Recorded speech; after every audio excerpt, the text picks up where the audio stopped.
ॐ श्रीगुरुभ्यो नमः। हरिः ॐ। महेश्वर उवाच शृणु देवी प्रवक्ष्यामि श्रोतं सर्वभयापहं सर्वकामप्रदं नृणां हनुमत श्रोतमुत्तमं तप्तकाञ्चन संकाशं नानारत्नविभूषितम् उद्यदालार्कवदनं त्रिनेत्रं कुण्डलोज्ज्वलं मोजीकोपि संयुक्तं हेमयज्ञोपवीतिनं पिङ्गलाक्षं महाकायं टङ्कशैलेन्द्रधारिणं शिखानिक्षिप्तवालाग्रं मेरुशैलाग्रसंस्थितं मूर्तित्रयात्मकं पीनं महावीरं महाहनुं हनुमन्तं वायुपुत्रं नमामि ब्रह्मचारिणं त्रिमूर्त्यात्मकमात्मस्थं जपाकुसुम सन्निभम् नानाभूषण संयुक्तम् आञ्जनेयं नमाम्यहं पञ्चाक्षरस्थितं देवं नीलनीरत्सन्निभं पूजितं सर्वदेवैश्च राक्षसान्तं नमाम्यहम् अचलद्युतिसङ्काशं सर्वालङ्कारभूषितं षडक्षरस्थितं देवं नमामि कपिनायकं तप्तस्वर्णमयं देवं हरिद्राभं सुरार्चितं सुन्दरं साब्जनयनं त्रिनेत्रं तं नमाम्यहम् अष्टाक्षरदीपं देवं हीरवर्णसमुज्ज्वलं नमामि जन्तावन्द्यं लङ्काप्रसादभञ्जनम् अतसी पुष्पसङ्काशं दशवर्णात्मकं विभुम् जटाधरं चतुर्बाहुं नमामि कपिनायकं द्वादशाक्षरमन्त्रस्य नायकं कुन्तधारिणम् अंकुशं च दधानं च कपिवीरं नमाम्यहं त्रयोदशाक्षरयुतं सीतादुःखनिवारिणं पीतवर्णं लसत्कायं भजे सुग्रीवमन्त्रिणं मालामन्त्रात्मकं देवं चित्रवर्णं चतुर्भुजं पाशाकुशाभयङ्करं धृतटङ्कं नमाम्यहं सुरासुरगणैः सर्वैः संस्तुतं प्रणमाम्यहम् एवं ध्यायेन्नरो नित्यं सर्वपापैः प्रमुच्यते प्राप्नोति चिन्तिमं कार्यं शीघ्रमेव न संशयः। ॐ इति उमा संहितायाम् आञ्जनेय स्तोत्रम्।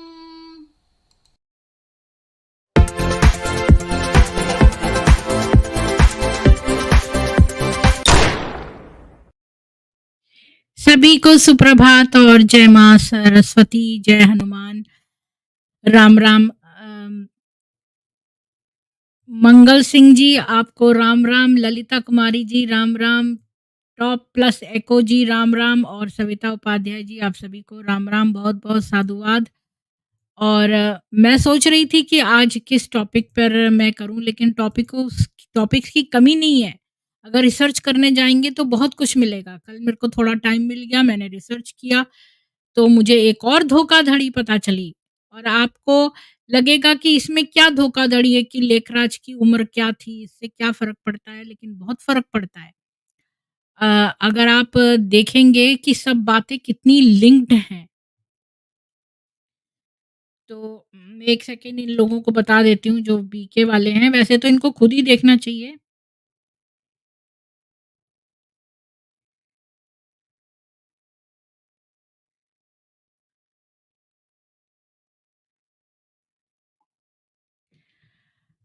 पर जी हाँ, एआई किसके ऊपर बात करनी है आपको? एआई एलवीवी, वो क्या चीज है? एएलवीवी, एएलवीवी क्या चीज है? तो सबसे पहले तो मैं आज का टॉपिक पढ़ूंगी। और टॉप प्लस एको जी आप मेरे को बताइए एआईवीवी क्या चीज़ है।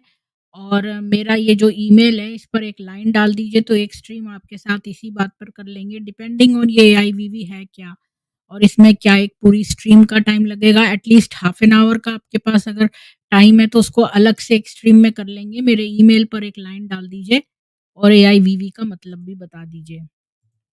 तो फिर उस पर डिपेंड करता है कि कितना बड़ा टॉपिक है तो उसे अलग से करा जाए या आज ही के उसमें एंड में आपको बुला लूँ मैं।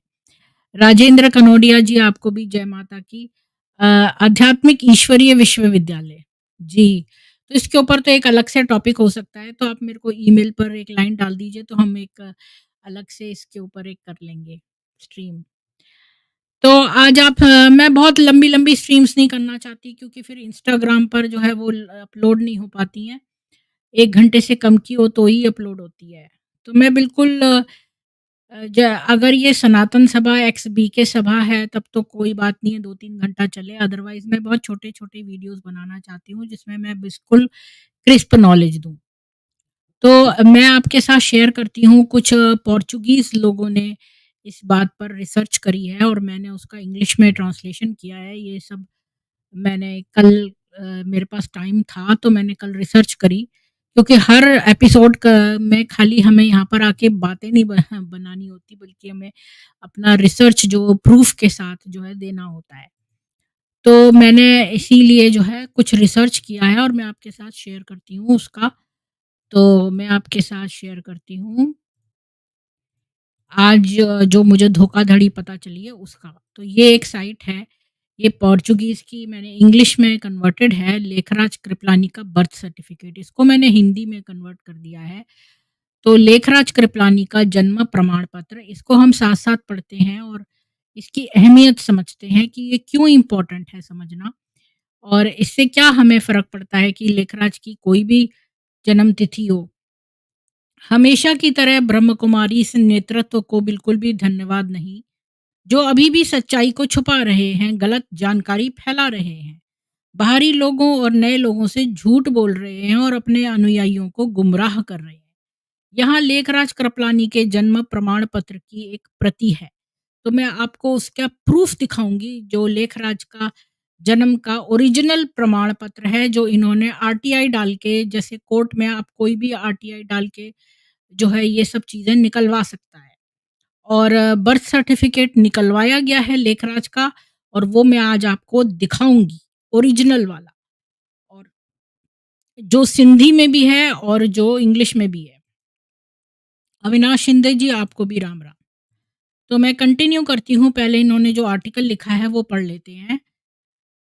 अम, लेखराज कृपलानी उर्फ दादा लेखराज या ब्रह्मा बाबा का जन्म 15 दिसंबर 1884 को हुआ था।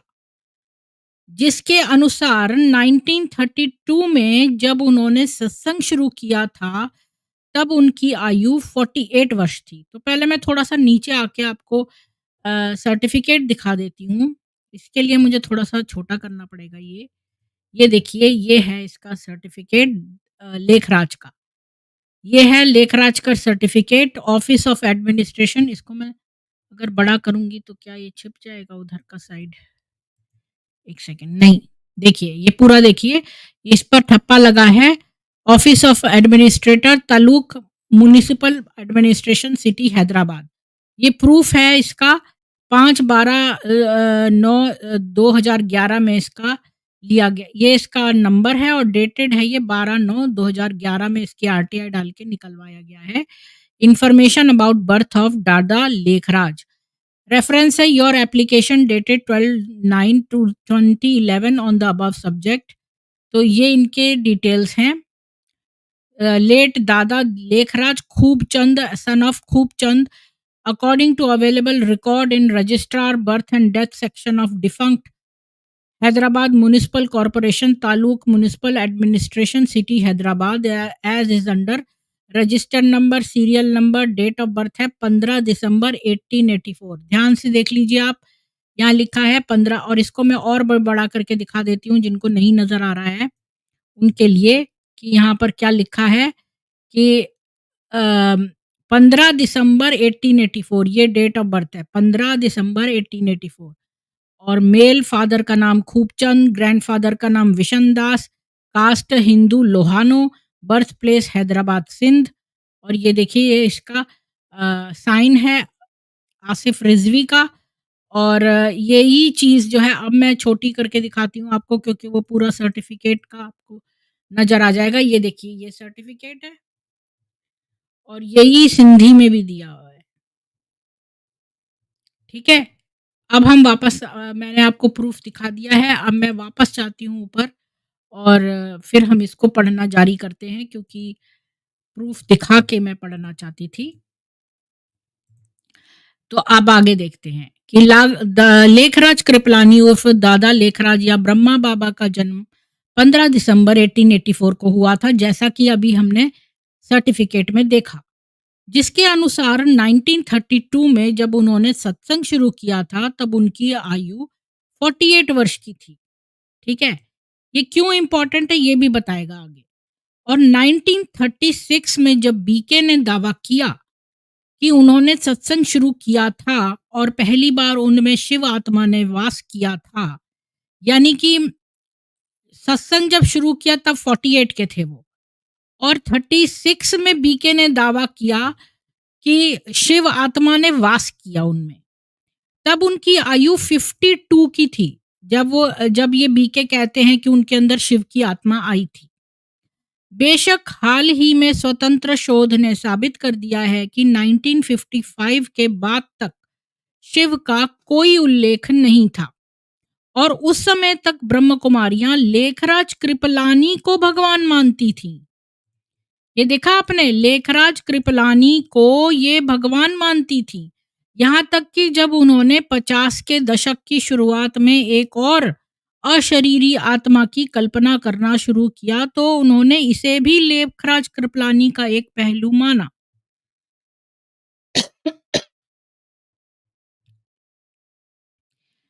तो इसका मतलब क्या है और इसका क्या महत्व है? मैं आपसे पूछूंगी अभी ब्रेक लेके कि आपको क्या लगता है कि ये चीज़ क्यों महत्वपूर्ण है? क्या आप इस बात को जान सकते हैं कि ये क्यों इम्पोर्टेंट है जानना? कि जब सत्संग शुरू किया था लेखराज ने, 1884 में वो बॉर्न थे दिसंबर में, और जब सत्संग किया तब 48 के थे, और जब शिव की आत्मा ने उनमें वास किया तो वो 52 के थे। ये करेक्ट इंफॉर्मेशन है। तो आपको क्या लगता है कि ये बात क्यों इम्पोर्टेंट है जाननी? कोई बता सकता है नीचे? नहीं तो फिर मैं आंसर बताऊं। वैसे ही आपका टेस्ट ले रही हूँ। टेस्ट लेके देख रही हूँ कि आप क्या कितना आप अपना दिमाग दौड़ा के बता सकते हैं कि ये इन्फॉर्मेशन क्यों इम्पोर्टेंट है और इसमें क्या धोखाधड़ी है। ठीक है, मैं ही आगे पढ़ती हूँ, उसको पढ़ के ही बताती हूँ। वैसे तो मैं वैसे ही बता सकती हूँ, लेकिन इसमें वो तसल्ली से शुरू से बताएगा। इसका क्या मतलब है और इसका क्या महत्व है?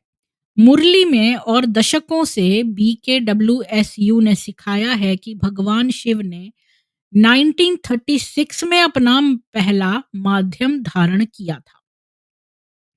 याद रखिए, 1932 में तो सत्संग शुरू हुआ है, जब वो 48 के थे, और 36 तक वो 52 के हो गए थे। ठीक है? तब उनमें जो है वो तो बीके ने क्या कहा है कि जब भगवान शिव ने अपना पहला माध्यम धारण किया था 1936 में, जब वह माध्यम 60 वर्ष का था। लेखराज कृपलानी 60 वर्ष के नहीं थे। मतलब आप समझिए, इन लोगों का कहना ये है कि जो शिव आते हैं तो वो 60 वर्ष से पहले नहीं आते हैं। 60 वर्ष का व्यक्ति के ऊपर ही शिव आते हैं।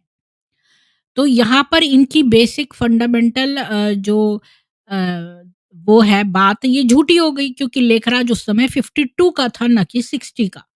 तो ये जो कहते हैं कि शिव जो है वो 60 वर्ष के ही उम्र में आते हैं, तो ये बात गलत है। या तो फिर वो उन पर शिव नहीं आए थे और इन्होंने झूठ बोला कि शिव आए थे। दोनों तरह से ये झूठे हैं। अगर तो ये कहते हैं कि वो शिव आए थे, तब इनकी ये वाली बात झूठी हो जाती है कि वो 60 वर्ष के थे। और अगर ये बात कहते हैं कि शिव जो है वो नहीं आए थे, तो फिर जो उन्होंने कहा कि शिव आए थे, वो बात झूठी हो जाती है। यानी कि ये हर तरह से झूठे साबित होते हैं। जो इन्होंने क्लेम किया है उसके हिसाब से ये अपनी ही बात में फँस गए हैं। आगे देखिए, लिखा है कि मुरली में दशकों से BKWSU ने सिखाया है कि भगवान शिव ने 1936 में अपना पहला माध्यम धारण किया था, जब वह माध्यम 60 वर्ष का था। लेखराज कृपलानी 60 वर्ष के नहीं थे।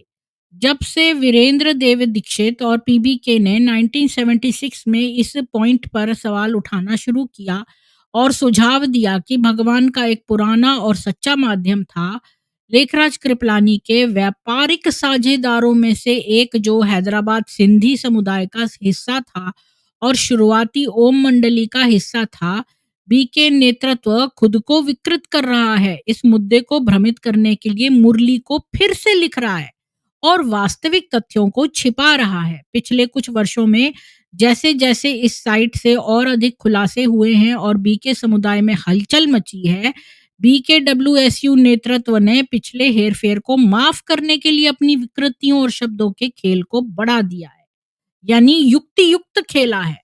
अपने अनुयायियों पर नियंत्रण बनाए रखने के लिए मतभेदों को कम करने का प्रयास कर रहा है, जिससे उन पर अपनी स्थिति और पद सुनिश्चित हो सके। एक ऐसी स्थिति और पद जिससे वे जीते हैं। उन्होंने अभी भी पूरी सच्चाई का खुलासा नहीं किया है। हालांकि कोई भी व्यक्ति पीबीके के इस दावे पर विश्वास नहीं कर सकता है कि उनका नेता इस दूसरे व्यक्ति का पुनर्जन्म है और सच्चा भगवान शिव का माध्यम है, लेकिन जो उभर रहा है वह ओम मंडली के शुरुआती दिनों की एक स्पष्ट तस्वीर है, जो बताती है, क्या बताती है? 3 बातें। पहली बात कि बीकेडब्ल्यूएसयू का संस्करण मिथकों और तथ्यों का एक गलत भ्रम है तथा बहुत बाद में गढ़ा गया है। तो ये लोग तो जल्दी-जल्दी वो पुरानी जो बातें मुरलियों में थी उसको मिटा रहे हैं। दूसरी बात, लेखराज कृपलानी के इस व्यक्तित्व का चित्रण गलत है और बीकेडब्ल्यूएसयू के इतिहास में इस अन्य छिपे हुए चरित्र के तत्वों के साथ भ्रमित किया गया है। और तीसरा, उस व्यक्ति का नाम नारायण शेवक्रम या सेवकराम नहीं है, जैसा कि बीकेडब्ल्यूएसयू ने ओम मंडली इतिहास के कॉमिक बुक संस्करण में दर्शाया है और जिसे बाद में पीबी के अनुयायियों द्वारा दोहराया गया है। भारत और पश्चिम में बीकेडब्ल्यूएसयू नेतृत्व न केवल जानबूझकर शिक्षाविदों को गुमराह कर रहा है, बल्कि कूटनीतिक चापलूसी और मुफ्त रिट्रीट आदि की पेशकश और कानूनी तरीकों से अपने शुरुआती दिनों के बारे में जानकारी के स्वतंत्र स्रोतों को बंद करने का भी प्रयास कर रहा है। इसके अपने कार्यों की प्रकृति यह सुनिश्चित कर रही है कि ऐसा नहीं हो रहा है। इसके विपरीत किसी भी दिखावे के बावजूद शिक्षित या अकादमिक बीकेडब्ल्यूएसयू अनुयायी भी ईमानदारी से शोध में शामिल नहीं है या उन्हें ईमानदारी से शोध करने की अनुमति नहीं दी जा रही है, बल्कि वे यथास्थिति सुनिश्चित करने के लिए क्षति सीमित करने की रणनीति में लगे हुए हैं। तो ये इतना सारा लिखे हुए का मतलब क्या है? इसका अब तक ये लिखा हुआ है कि ये लोग क्या कर रहे हैं, पुरानी जो मुरलियों में इन्होंने बातें डिक्लेयर करी हैं, उन्हें जल्दी-जल्दी मिटा रहे हैं और उनको मिटा के ये जो क्षति है उसको डैमेज क्या बोलते हैं इसे, जो डैमेज को कम करने की कोशिश कर रहे हैं। तो इसलिए रिसर्च पर कंट्रोल लगा रहे हैं कि कोई भी बीकेडब्ल्यूएसयू में जो बीके है वो कहीं रिसर्च न कर ले, तो उसकी रिसर्च पर की उसके रिसर्च के प्रोसीजर्स पर कंट्रोल कर रहे हैं। बीकेएस को भी कंट्रोल कर रहे हैं कि वो पुराने जो शुरुआती में कहे गई चीज़ें हैं, उन पर रिसर्च ना करें। ये है इस पूरे इस चीज़ का मतलब। तो यहाँ तक कि इस साइट से तत्व लेना और उसका श्रेय लेना, जबकि अभी भी हमारी आलोचना कर रहे हैं। हमेशा की तरह हम सवाल पूछते हैं, क्या झूठ और मिथ्यात्व की नींव पर सत्य का युग बनाया जा सकता है? मतलब सब कुछ इन्होंने झूठ बोला है, तो क्या उसके ऊपर ये एक युग का सतयुग का निर्माण कर सकते हैं जिसकी नींव ही झूठ पर हो? हम कहते हैं नहीं, ऐसा होने की कोई उम्मीद नहीं है। ऐसा प्रतीत होता है कि बीके के स्वर्ण युग के महल वे हैं, जो वे अब अपने अनुयायियों के धन और मुफ्त श्रम पर बना रहे हैं। अभी मैं आपको एक बात बताती हूँ कि मैं बहुत साल पहले जो है एक बार डिज़्नी वर्ल्ड में गई थी, जो फ्लोरिडा में है, बहुत साल पहले की बात है ये। तो वहाँ पर जो है ना एक हमने कार देखी, वो सोने की कार थी। हाँ, damage control, thank you Amit ji. तो वहाँ पर सोने की कार थी कि उसके ऊपर जो गोल्ड कॉइन्स लगे हुए थे, बहुत सारे। तो तो मैंने कहा कि भई ये तो बड़ी अच्छी कार है, तो हम भी इसमें पैसा देते हैं। तो वो कह रहे थे कि आप भी अपना कॉइन दीजिए तो आप इसमें। तो मैंने सोचा मैं भी अपना कॉइन दूँ इसमें, तो मेरे हस्बैंड ने बोला मेरे को कि नहीं, ये तो सही नहीं है, ये हमारे ही पैसों से तो ये कार में लगा रहे हैं ये सब। तो ये वही बात है, जो यहाँ पर लिखी है कि ये जो कहते हैं ना कि मरने के बाद आपको बड़े सोने के महल मिलेंगे, वो ये आप लोगों से सोना माँग-माँग कर अपने महल बना रहे हैं अभी से। ये वो महल हैं, जो ये अब रचना कर रहे हैं। तो ये स्वर्ण युग के महल वे हैं जो वे अब अपने अनुयायियों के धन और मुफ्त श्रम पर, क्योंकि लोग भी इनको फ्री के मिल रहे हैं, लेबरर्स वगैरह सब ब्रह्म कुमारी बना दो, फिर उनसे मुफ्त का परिश्रम कराओ। वर्तमान में अन्य लोगों द्वारा किए जा रहे स्वतंत्र प्रयासों और शोध के खर्च का पूरा सम्मान है, जो भारत में उन्हें ट्रैक करने, उजागर करने और लक्षित करने के BKWSU प्रयासों के लिए गुमनाम रहना चाहते हैं। BKWSU द्वारा इस्तेमाल किया जा रहा नवीनतम आधिकारिक बहाना ये है कि लेखराज कृपलानी 60 के आसपास थे, जिसका अर्थ है कि वे हिंदू परंपरा के अनुसार सेवानिवृत्ति के लिए तैयार थे। यह भी झूठ है। अभी देखिए कि जो लोग सीनियर सिटीजन होते हैं 60 के ऊपर, तो उनको लोग सीट्स वगैरह दे देते हैं फ्री में बैठने के लिए। अच्छा, जो लोग देर से आए हैं जैसे राधु पटनायक, काकाली प्रिया जी, प्रमोद कुमार जी, अमित जी, आप सभी को जय श्री राम। और मैं अब तक का आपको बता दूं कि क्या है धोखाधड़ी। धोखाधड़ी ये है कि मैंने अभी प्रमाण पत्र दिखाया है लेखराज का, जो RTI डाल के निकाला गया है और जो ओरिजिनल में है और सिंधी में भी दिया है, वो मैंने अभी दिखाया था, अभी फिर से दिखा दूँगी। उसमें लिखा है, दिखाई देती हूँ बल्कि कहते हुए भी। तो उसमें क्या लिखा है मैं आपको थोड़ा-सा दिखाती हूँ नीचे जाके। तो ये देखिए ये है और इसमें यहाँ लिखा है ये ओरिजिनल है सर्टिफ़िकेट और इसमें लिखा है कि लेखराज की जो डेट ऑफ बर्थ थी वो 15 दिसंबर 1884 थी और उनके फादर का नाम खूबचंद था, ग्रैंडफ़ादर का नाम विशन दास था, हैदराबाद सिंध के थे। ये इंग्लिश में और ये सिंधी में इनका सर्टिफ़िकेट है। इसको छोटा कर दूँगी तो सर्टिफ़िकेट जैसा दिखेगा, अभी मैंने बहुत ज़ूम करा हुआ है। तो ये चीज़ क्यों इम्पोर्टेंट है? वो इसलिए इम्पोर्टेंट है कि इसका मतलब जब सत्संग शुरू हुआ था तब 1932 में लेखराज ने सत्संग शुरू किया था। उस समय वो 48 साल के थे। BKW क्या कहता है कि 1936 में शिव की आत्मा जो है वो आई थी लेखराज में और ये भी कहता है कि 60 साल की उम्र में ही शिव की आत्मा आती है, जबकि उस समय लेखराज की उम्र 52 थी, ना कि 60 थी।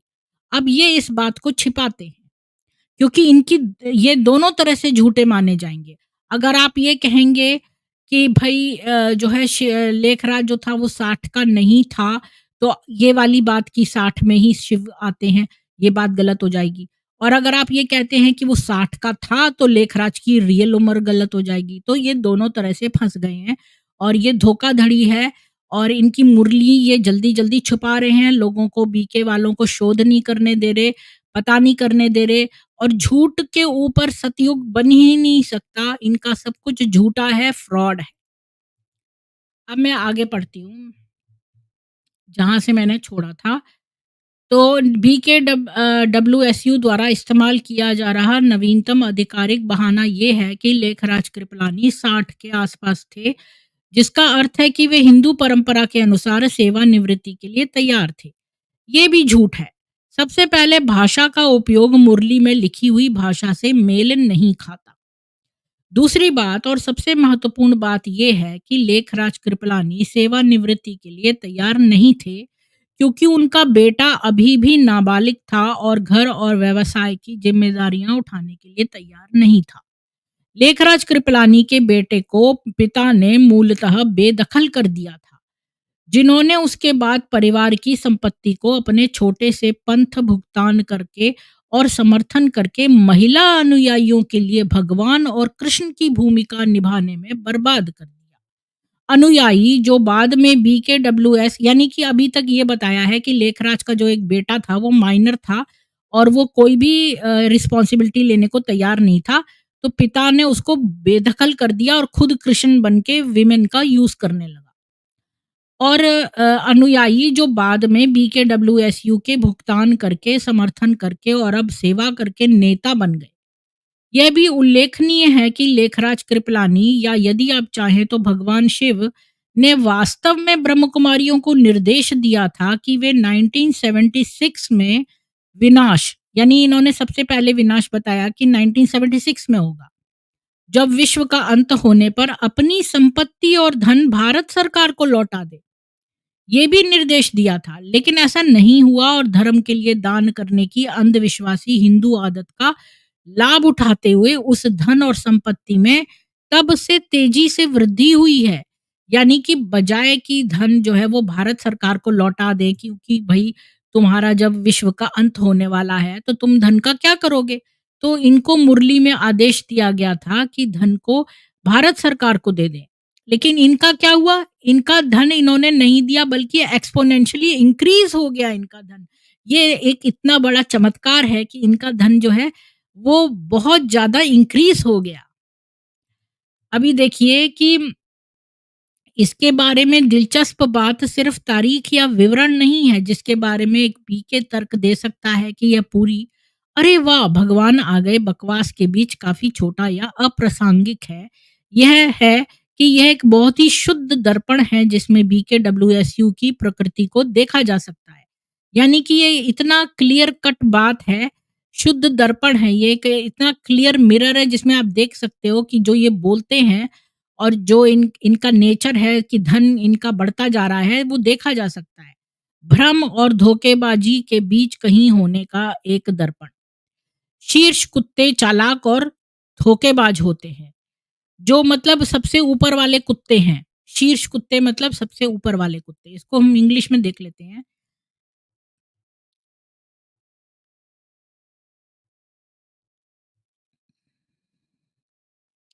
Top dogs.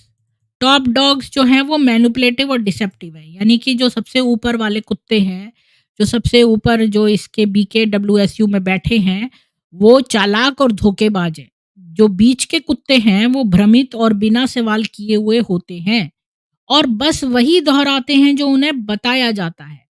ये बिल्कुल 100% सही लाइन है कि जो सबसे ऊपर के कुत्ते हैं वो चालाक और धोखेबाज हैं और जो बीच वाले हैं बस वो रट्टू तोते हैं। वो वही बोलते हैं जो इनको बोला जाता है और बिना सवाल करे।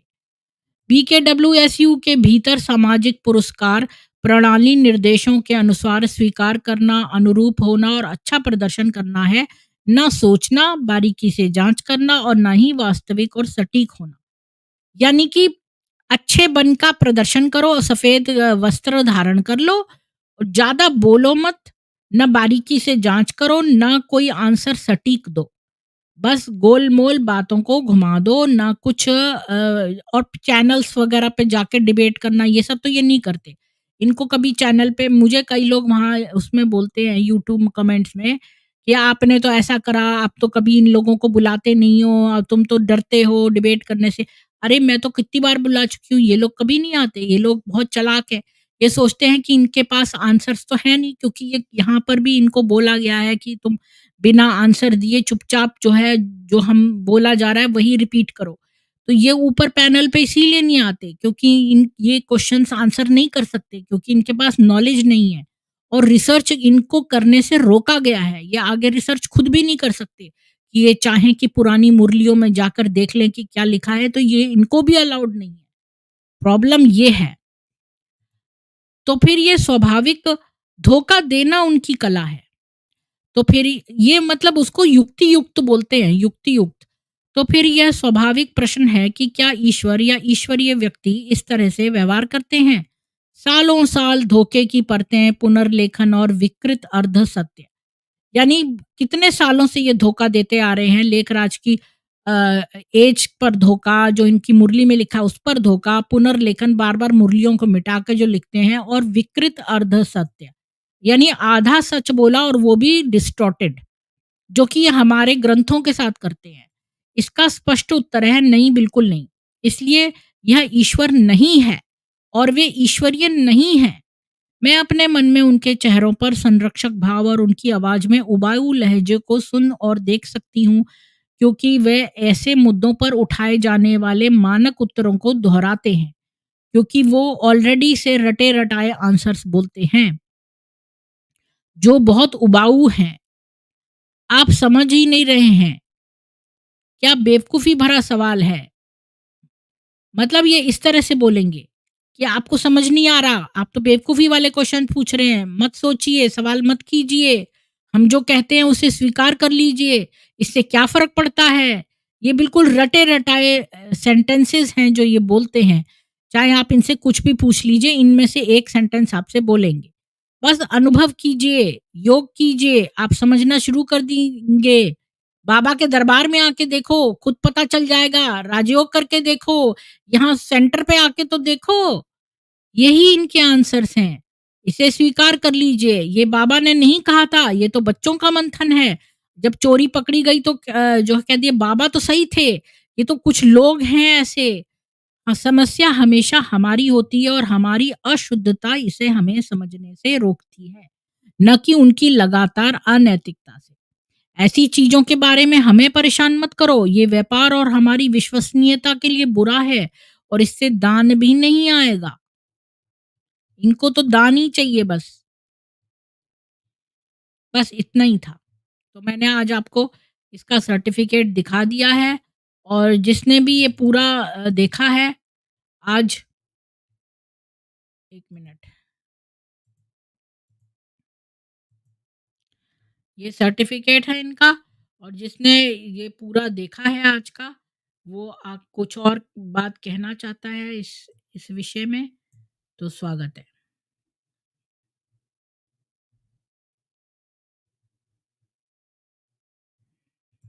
तो मेरा ये आज का खत्म हो गया है। मैं कुछ कमेंट्स देख लेती हूँ आप लोगों के। मैं बहुत लंबा ये स्ट्रीम नहीं रखना चाहती हूँ, जो खाली सभा का होगा वही हम लंबा रखेंगे, अदरवाइज़ छोटे-छोटे स्ट्रीम्स अपलोड करने से वो ज़्यादा फैलते हैं।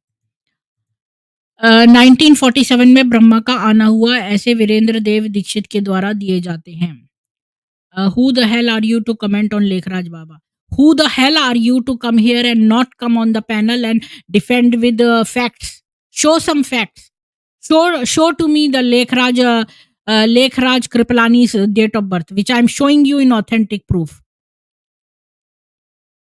So why am I not here to comment on Lekhraj? Why has he opened an institute here and calling it a spiritual organization and collecting money from people? If he was in his home, then I would not have commented. He is looting public. That is why I have every right to comment. Urmila Goyalji, yes, it's a lie. According to this, he would be 52 when supposedly Shivji entered his body. हाँ बिल्कुल उर्मिला जी, ये जो proof है इसके अनुसार वो 52 का था, न कि 60 का था। और ये कहते हैं कि 60 साल से पहले शिव जी जो है एंटर नहीं करते हैं बॉडी में, और यहाँ पर ये 52 का था। कहाँ-कहाँ से गूगल से नहीं पढ़ा है। तुम आरटीआई डाल के निकलवा लो और दूसरी डेट निकाल के दिखाओ मेरे को, तो मैं जानूँ फिर। बीकेएस का ज्ञान बताती है कि जब शिव बाबा का पहला प्रबस्त हुई तब लेखराज दादा की एज 60 थी। बिल्कुल गलत है ये। अगर आप खुद ही देख लो, मैंने आपको प्रूफ दिखाया है यहाँ पर कि लेखराज की उम्र जो थी वो उसकी डेट ऑफ बर्थ से आप खुद कैलकुलेट कर लो। ये उसका ओरिजिनल वो है 15 दिसंबर 1884 और ये सिंधी में भी है। और देखिए कितना ऑथेंटिक है ये। यहाँ पर आसिफ रिजवी एडमिनिस्ट्रेटर ताल्लुक के साइन है। ये ऑफिस ऑफ एडमिनिस्ट्रेशन का दिया हुआ है, इसमें नंबर भी दिया है कि रजिस्टर नंबर भी दिया है, सीरियल नंबर भी दिया है और दादा लेखराज जो किसने निकलवाया है वो भी दिया है। ब्रह्म कुमारी इसका ये। तो अब आप यहाँ पर खुद से निकलवा के देख लो और आप कैलकुलेट कर लो। आप सब लोग तो इतनी मैथ्स तो जानते ही होंगे। 1884 से 1936 तक कितने साल का हुआ ये लेखराज? हाँ, दिख रहा है तो फिर क्यों बोल रहे हो? कैलकुलेशन नहीं आता, मैथ नहीं आती है। मुझे तो खाली के व्यू चाहिए, तो मुझे क्या करना है, व्यू का अचार डाल के करना है। मैं तो, मेरा चैनल फ्री है। मेरे को कोई पैसे नहीं मिलते, बल्कि मैं अपने जेब से पैसे डालती हूँ इस चैनल को चलाने के लिए। और दूसरे मेरे इस पर कोई ज़्यादा व्यूज़ भी नहीं आते हैं, जो मुझे बड़ा फ़ेम मिल रहा हो। मेरा केवल एक सात्विक उद्देश्य है कि मैं झूठ का पर्दाफ़ाश करूँ और इस्लामिक इंस्टीट्यूट्स का पर्दाफ़ाश करूँ, और ये भी एक इस्लामी इंस्टीट्यूट है, जिसकी नींव ही धोखा है। जय श्री राम अमित जी, प्रमोद जी, जी बिल्कुल। Oh my god! Damage control जी। काली प्रिया जी कह रही है इन लोगों का दावा है कि वानप्रस्थ अवस्था अनुभवी तन में आते हैं भगवान। हाँ, हाँ, बिल्कुल सही बोला काली जी, आप तो बिल्कुल सही बोलती हैं। और बहुत अच्छे कमेंट्स मेरे को आपके लगते हैं। जब मैं यूट्यूब पढ़ती हूँ ना, तो मैं देखती हूँ कि इस बंदे का मैं जवाब दूँ, इतने सारे मेरे पास काम होते हैं, तो मैं देखती हूँ, अरे यहाँ पर काली प्रिया जी हमारे सैनिक, जो बहुत ही अच्छा कमेंट्स आप देती हैं। Thank you so much for that. Ram Ram आपको भी चेतन जी। शिवा शिवाजी राव कांटे जी, जी बिल्कुल। तो ठीक है, मैं एक लिंक दे देती हूँ, अगर इसी विषय पे बात करना है, लेखराज की उम्र के बारे में, और जो आज का मेरा सॉरी मैं ये क्या कर रही हूँ शेयर, इनवाइट की जगह शेयर, एक सेकेंड। तो उसी बारे में बात करने के लिए आइएगा, और कोई टॉपिक पे नहीं बात करेगा, इसी टॉपिक पे बात करना है, तो कुछ कहना है तो ज़रूर आइएगा। तो मैंने ऑलरेडी लिंक दे दिया है।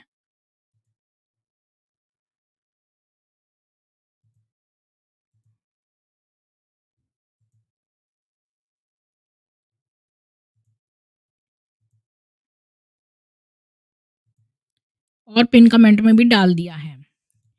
हरिशंकर तो आप जॉइन कर सकते हो, ऊपर ब्लू कलर में लिंक है, और केवल प्रमाण पत्र पर इसके लेखराज की उम्र के ऊपर ही टॉपिक है, उसी टॉपिक पर ही हम रहेंगे, और जिसने पूरा सुना है आज का वही आए केवल।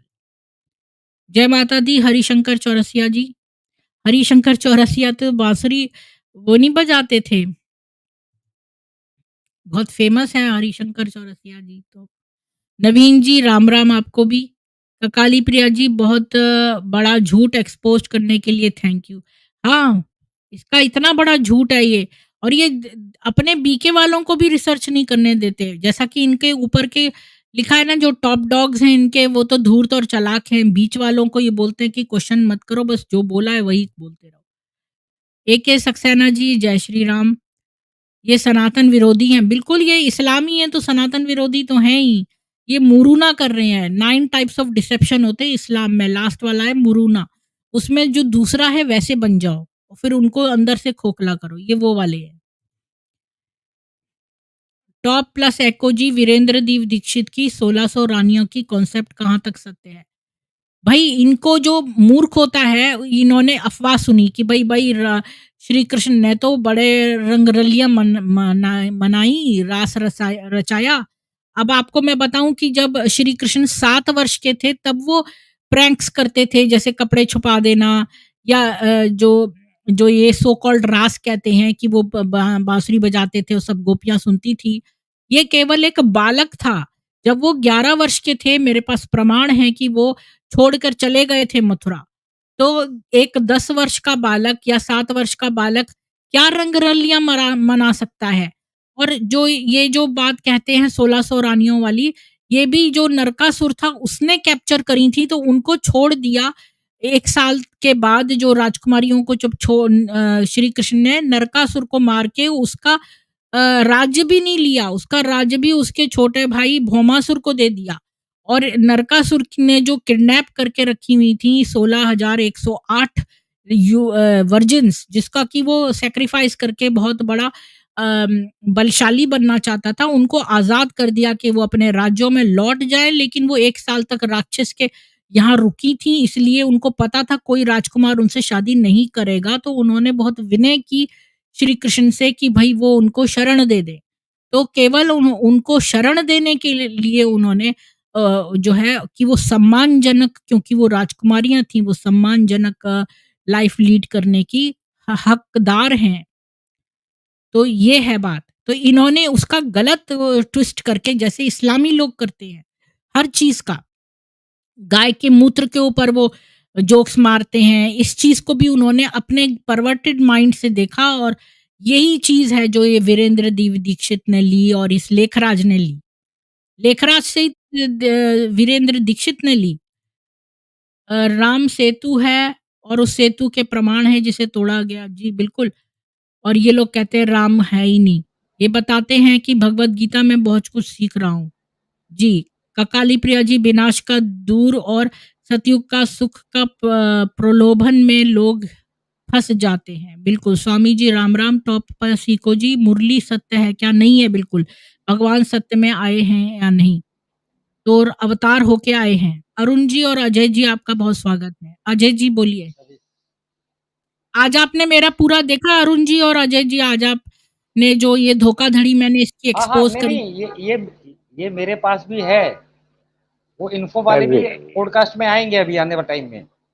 जी, जिन्होंने निकलवाया मैंने है वो जो भी आज आएंगे का पॉडकास्ट टॉपिक में। रखा है ना, आज का टॉपिक हाँ यही है मेरा इस वाली स्ट्रीम का कि भाई मैंने प्रमाण दिखाया है सबको कि हाँ, ये प्रमाण है इसका। 1 मिनट, ये नीलेश कोई जुड़े हैं। नीलेश जी, आप बीके हैं, एक्स बीके हैं, प्लीज़ अपना माइक अनम्यूट करके थोड़ा बताइए, आप कौन हैं? नीलेश जी। मैं जी, पीबीके से हूँ, पीबीके। पीबीके पी से पी हैं। जी, हाँ जी। जी, जी, आपका बहुत स्वागत है। तो मैं पहला चांस आपको बीके ही में दूँगी बोलने का। 1 इनसे मिनट पूछिए अरुण। पहले कि बीके में कितने हाँ, हो हाँ, मैं गए पूछती हूँ। इनसे। जी, जी, मैं हाँ पूछती हाँ, हूँ, पूछती हूँ। आपका बहुत स्वागत है नीलेश जी, थोड़ा-सा बताइए अपना बैकग्राउंड, कितने वर्ष से हैं आप? कैसे पीबीके में गए?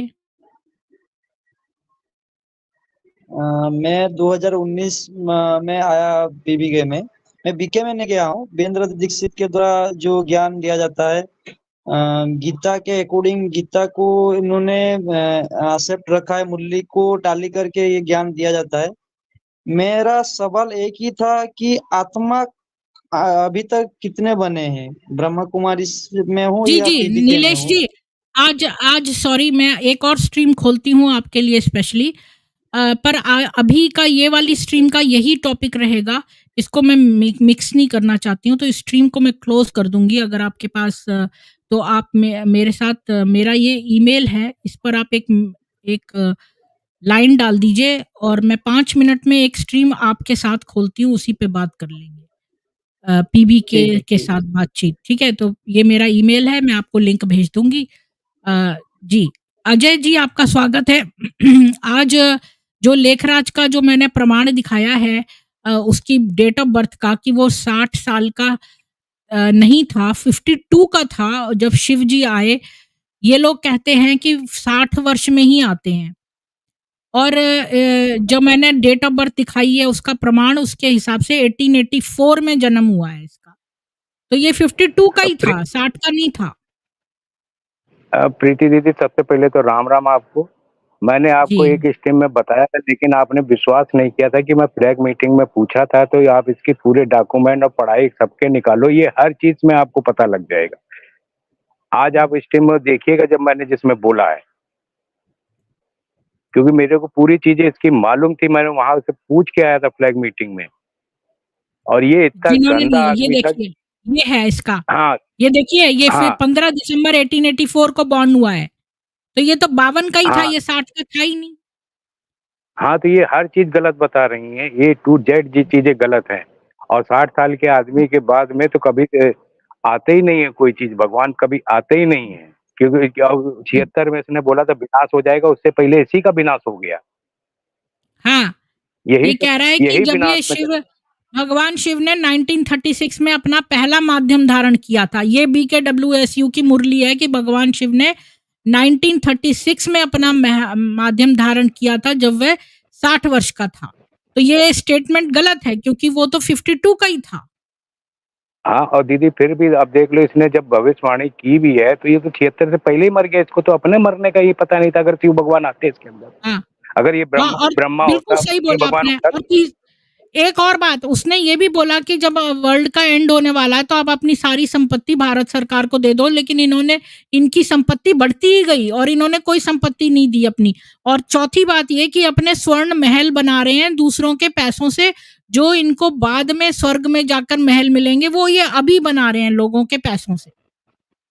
हाँ दीदी, तो वही चीजें है जो अगर ब्रह्मा और वसु उसके अंदर आके बोलते हैं, कृष्ण भगवान उसके अंदर से आके बोलते हैं, तो ये सब चीजें पहले ही वो मर गया।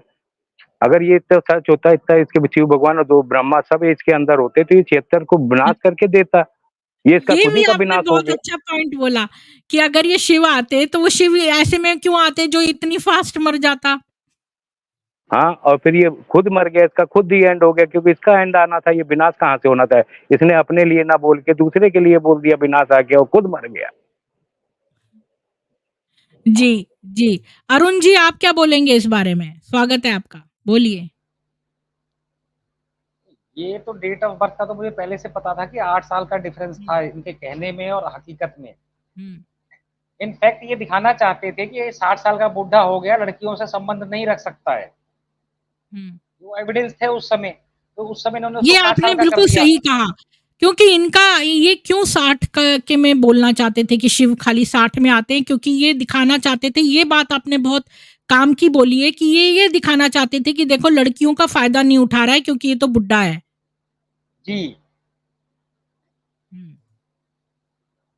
और ये अपनी बातों में फंस गए, उनको नहीं मालूम था कि लोग आरके डलवा के सर्टिफिकेट निकलवा लेंगे। हाँ, और इनके जो सबसे ऊपर वाले हैं वो धोखेबाज चालाक हैं, जो बीच वाले लोग हैं उनको सवाल करने से मना कर दिया और शोध करने से भी मना कर दिया कि पुरानी मुरलियां ढूंढकर उसमें ना निकाले, और मुरलियां भी इन लोगों ने कंट्रोल कर रखी हैं, उसको मिटा रहे हैं। हाँ, मिटा रहे जा रहे हैं, डिस्ट्रॉय कर दी है। 2 या 3 खाली ऑडियो रिकॉर्ड रखा हुआ है उस समय का, 2 या 3 बाकी डिस्ट्रॉय कर दिया इन्होंने। इनके इनका शार्क डिवीजन है उससे डिस्ट्रॉय किया है। तो ये ब्रह्मकुमारी वाले सुन रहे होंगे, जाके देखना शार्क डिवीजन में क्या होता है। दीदी मैं हिमांशु जी मैंने दिखाया है सर्टिफिकेट अभी आपको, ओरिजिनल, वो 1884 का जन्म है उसका, 1876 का है ही नहीं। जी बोलिए नीलेश जी।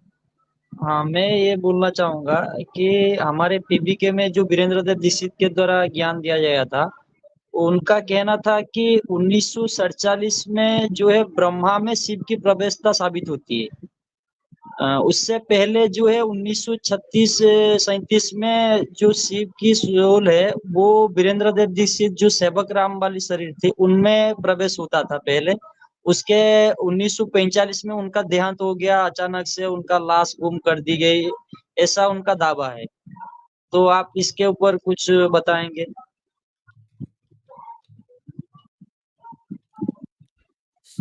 सॉरी, मैं कोई किसी का कमेंट टाइप करी थी, तो आप कह रहे हैं कि पहले उनके अंदर ब्रह्मा थे बाद में शिव आए।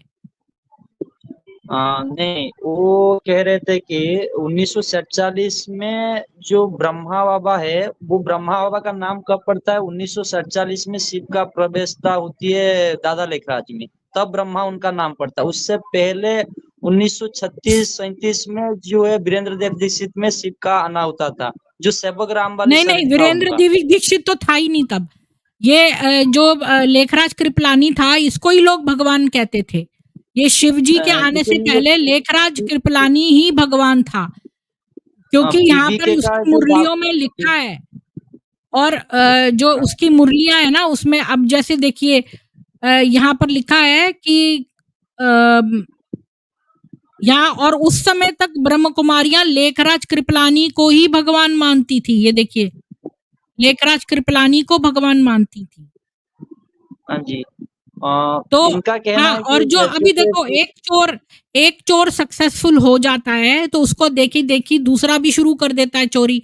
तो ये जो वीरेंद्र देव दीक्षित है, इसने भी सोचा कि ये तो बड़ा मजे मार रहा है, तो उसने अलग से शुरू करा। उसने कहा तुमने अपने आप को ब्रह्मा कहा, तो लाओ मैं अपने आप को शंकर कह देता हूँ।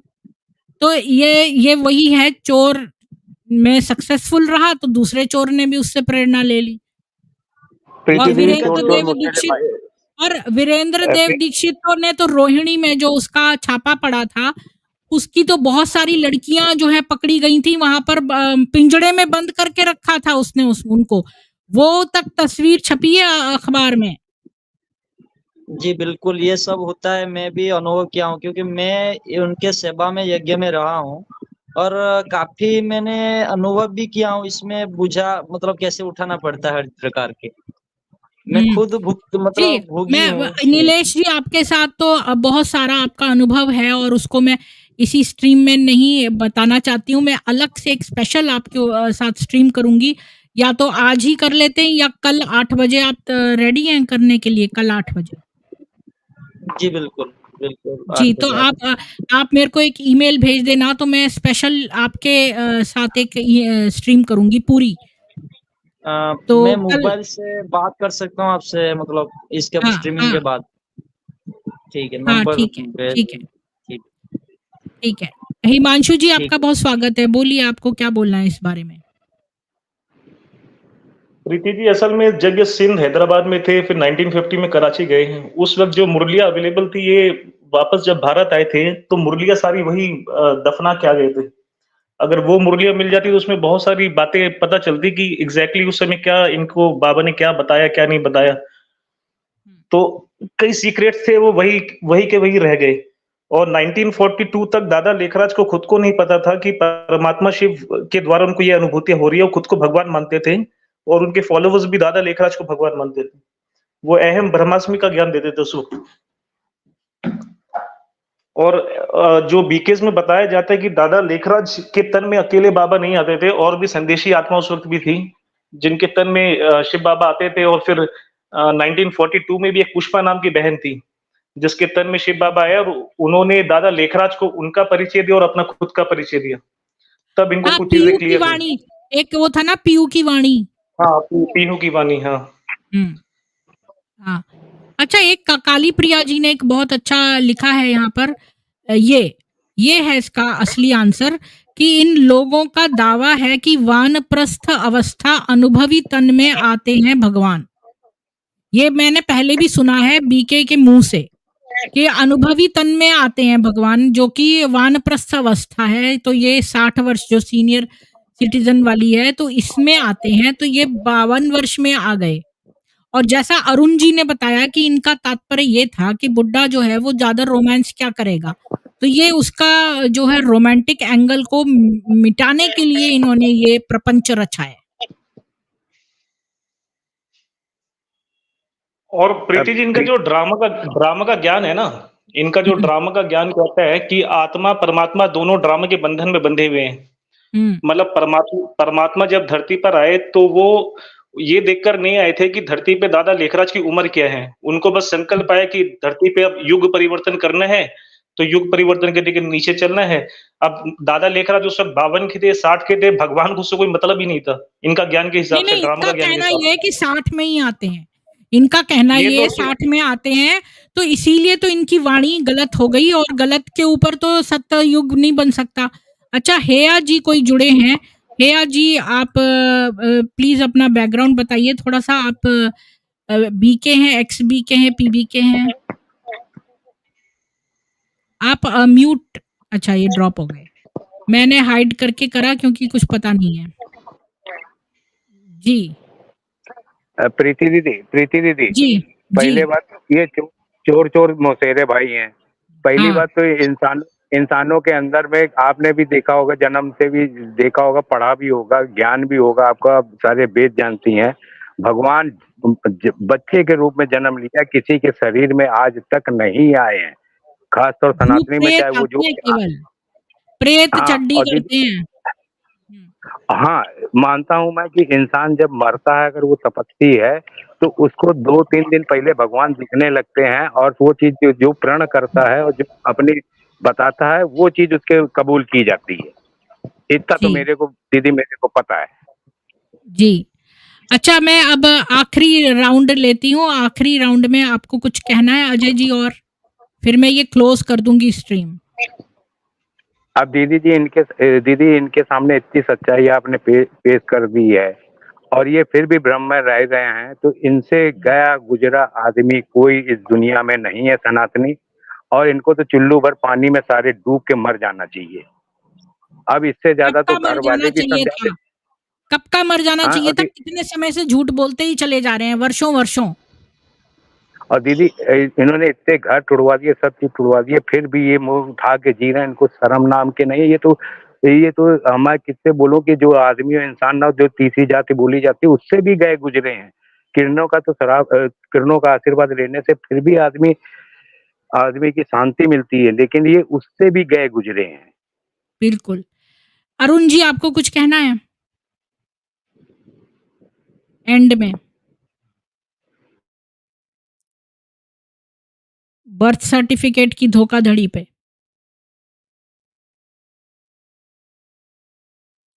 जी, तो आप सब लोगों का धन्यवाद और मैं ये स्ट्रीम क्लोज़ करती हूँ और नीलेश जी मुझसे ईमेल पे बात कर लेंगे या बैक में।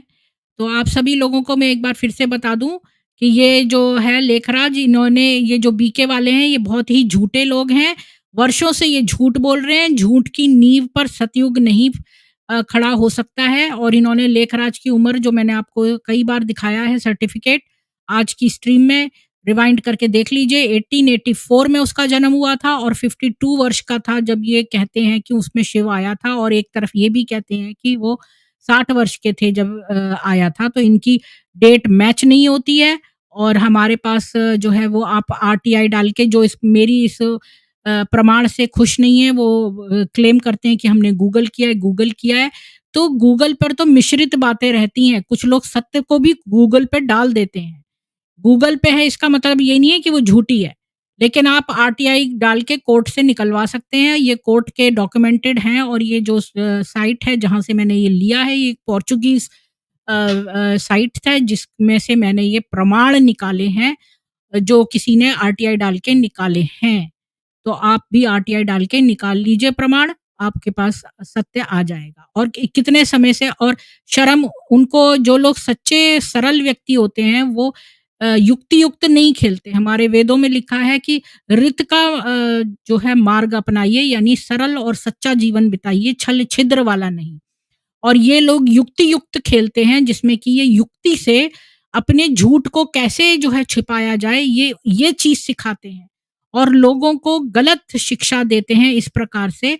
और धूर्त और मक्कार हैं और इनका पैसा जो है बढ़ता चला जा रहा है, बजाय इसके कि ये एक एनजीओ की तरह और लोगों के बेनिफिट के लिए काम करे, ये ऐसा नहीं करते हैं। तो ये इन्होंने हमारे ग्रंथों को भी डिस्टॉर्ट किया है। कई लोग बोलते हैं मैं इनके बारे में क्यों बोल रही हूँ? जैसे आज राधु पटनायक आके मेरे को बोल रहा था, ये नीचे से लिख रहा था कि भई मैं क्यों ये सब बता रही हूँ, तो क्यों ना बताएँ? जब आप पब्लिक का पैसा लेकर और उसके ऊपर अपने स्वर्ण महल खड़े करना चाहते हैं, हम लोगों का खून चूसना चाहते हैं और ये कहते हैं कि हम तो अपनी तरफ से दान देते हैं, तो आप लेते क्यों हो बेशर्मों की तरह? आप क्यों लेते हो? लोग तो वशीकरण होकर या किसी भी मजबूरी में आकर जो है दे रहे हैं, पर आपको तो दिख रहा है ना कि उनका परिवार गरीब है और वो मर जाएँगे, उनके बाकी के परिवारजन, तो आप उनसे क्यों ले रहे हैं इतना पैसा? और झूठ पे झूठ बोलते जा रहे हैं वर्षों से। आपको खुद पता है कि लेखराज की उम्र क्या थी और आपको खुद पता है कि आपकी मुरलियाँ जो हैं वो गलत थी, तो फिर गलत मुरलियों को मिटा कर और उस झूठ को क्यों छुपा रहे हो? जो सच्चे और सरल व्यक्ति होते हैं वो एक्नॉलेज करते हैं, रिस्पॉन्सिबिलिटी लेते हैं कि हमने ये झूठ बोला, भई हमसे हमसे गलती हो गई और ये चीज़ गलत थी और हमारी ये चीज़ गलत है। वो साफ-साफ ट्रांसपेरेंसी रखते हैं और सब चीज़ें बोलते हैं। आपकी तरह धूर्तता और युक्ति-युक्त नहीं खेलते हैं। इसलिए जो है ये संस्था बिल्कुल ही गलत है, क्योंकि युक्ति-युक्त जो है वो वेद के अनुसार नहीं है। आप सभी लोगों को जय सनातन वैदिक हिंदू विश्व, जय श्री राम। सतीश कुलकर्णी जी हैं, क्या प्रूफ दिया है बीके ब्रेन वॉश्ड को, इससे कोई सरोकार नहीं। जब तक लोग बेवकूफ़ बनते रहेंगे, ये फलते-फूलते रहेंगे। हाँ, इनका उद्देश्य केवल पैसा कमाना है और लोगों के पैसों से अपना स्वर्ण महल खड़ा करना है। वो जो इन्होंने प्रॉमिस किया है कि मरने के बाद स्वर्ग में आपको जो है मिलेंगे, वो स्वर्ण महल यही हैं। सब लोग मर जाएँगे और बीके वाले जीवित रहेंगे और वो इन्हीं महलों में, जो कि लोगों के पैसों से वशीभूत करके छीना गया है, उसके महलों पर रहेंगे। ये है इनका पूरा मोटिव। और ये जो है बिल्कुल ही झूठ पर कभी भी सतयुग खड़ा हो ही नहीं सकता है, तो ये लोग बिल्कुल फ़ॉल्स हैं। जय श्री राम सुशील जी। हाँ, इसीलिए बताया जाता है बाहर की खबर मत सुनो, बिल्कुल सही था, क्योंकि जो है इससे तुम्हारा ज्ञान बढ़ेगा और ये लोग तुमको अज्ञानी रख के भ्रमित ही कर सकते हैं। तो अज्ञानी ही रहना पड़ेगा तुम्हें, अगर उनका उद्देश्य जो है भ्रमित करने का है। तो आप अगर जानकारी ज़्यादा प्राप्त कर लोगे तो फिर आप इनके बीके में जो है क्वेश्चनिंग करोगे या फिर छोड़ दोगे। और दोनों तरह से, या तो इनका एक सर्वेंट मारा जाएगा जिससे वो काम निकलवा सकते थे, या पैसा मारा जाएगा। तो इनको तो आपको जीवन भर का गुलाम बनाना है, तो फिर उनका प्रयोजन कैसे सिद्ध होगा अगर आप बाहर की खबर सुन लेंगे तो। आत्या जी आपको भी प्रणाम। और जिन्होंने मिस कर दिया है, आज का ये बहुत इम्पोर्टेंट था, इसमें मैंने इनका पर्दाफाश किया है। इसको ज़्यादा से ज़्यादा शेयर करिए, 1 मिनट से ज़्यादा, 1 आवर से ज़्यादा हो गया। जय श्री राम, जय सनातन वैदिक हिंदू विश्व। कल फिर मिलेंगे। राम राम।